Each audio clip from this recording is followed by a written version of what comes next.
GrowingDeer.tv fans on YouTube, don't forget to sign up for our cool email, Antlers in your inbox, every Monday morning.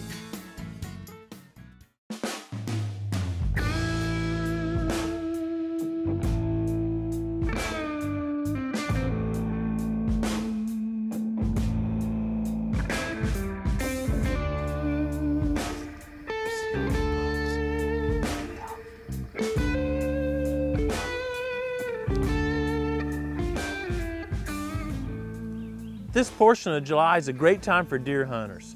Although we've got some hot days left and the dog days of August are still to come, antlers are really starting to take shape and everyone's getting excited about their trail camera pictures. The antlers are big enough that we can start identifying unique bucks from last year and developing our hit list.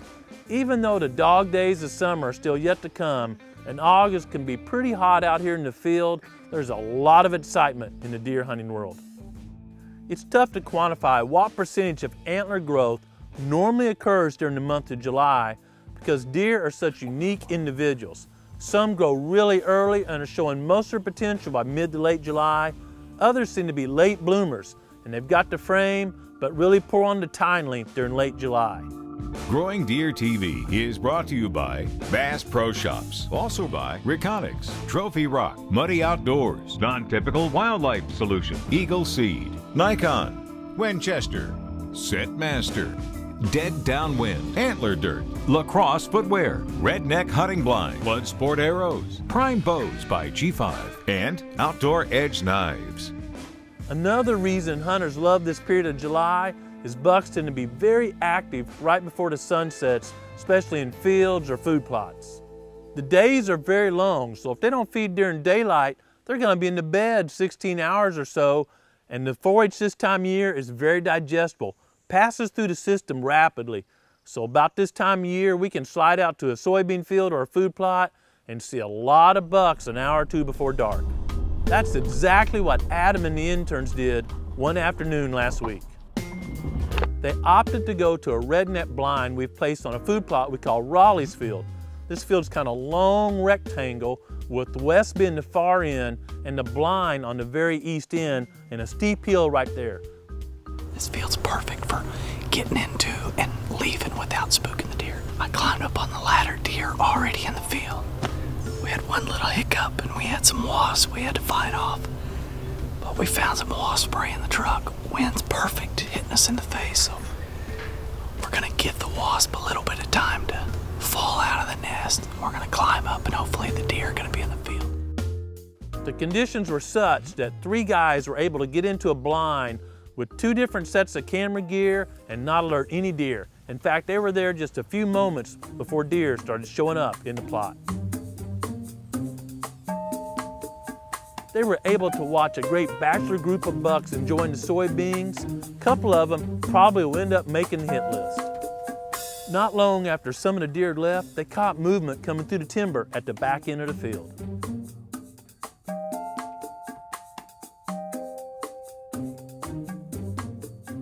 The movement ended up being 3 more bucks making their way onto the field. One of them especially caught everyone's attention.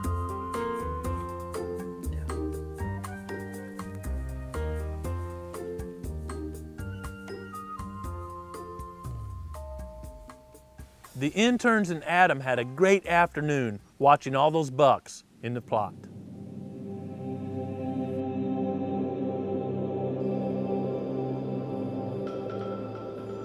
Normally when I'm kneeling behind a deer, I'm thankful for the meat that's been provided for my family, but today's a different story. Yesterday evening late, my daughter Raleigh and I had come out to take some pictures and she noticed a bunch of vultures on a pond up here about 30 yards. We peeped over the edge of the pond dam and there lay this doe about half in the water and about half the meat left on her. That was relatively close to dark last night and it's 7 o'clock this morning. Adam and I come out to film this and something has drugged the doe about 30 yards and obviously removed all the meat off the carcass. There's no real way of knowing what killed this doe at this stage of decomposition.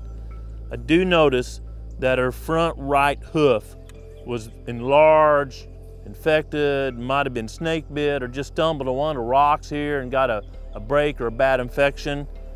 Deer die all the time. Oftentimes, guys that don't live on the property to get to hunt, like I'm blessed to, you know, you're absentee landowner, you got a lease or whatever, don't realize how many deer die throughout the whole year, not just hunting season. So there's no super diagnostic or investigative work that can be done now. And one deer out of a whole deer herd really isn't significant. But if you start finding a lot of this, especially during fawning season, you might suspect there's too many predators and that predator-prey balance isn't adjusted on your property.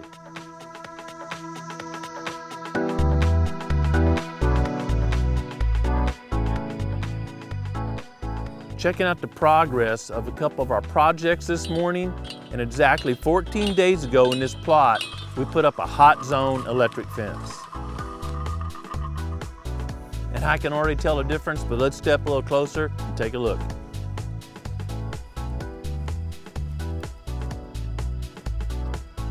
Here's a big fresh scat pile right here when you talk about outside, sign outside.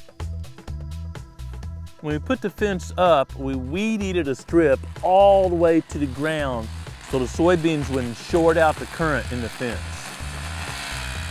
When we've done the same technique in the past, I'm amazed that an eagle seed bean that's been weed whipped all the way to the dirt level still comes back, just like a deer browsing it to the dirt, and it still grows.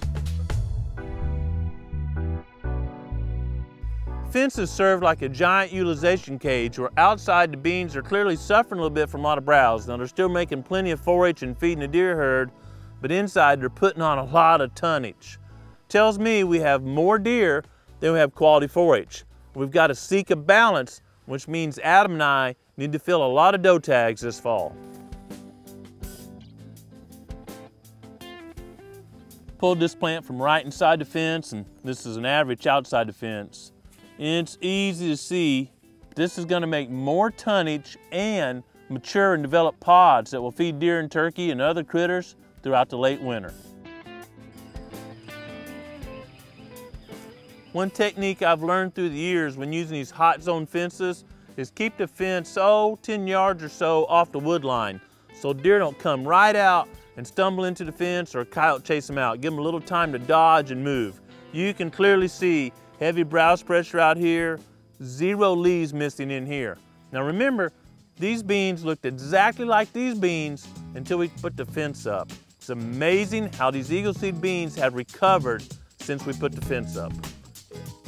I hope you have some time to get out and check out your food plots or put up a trail camera, but most importantly, just get outside and enjoy creation. Take a few moments and be still and quiet and listen to what the Creator is saying.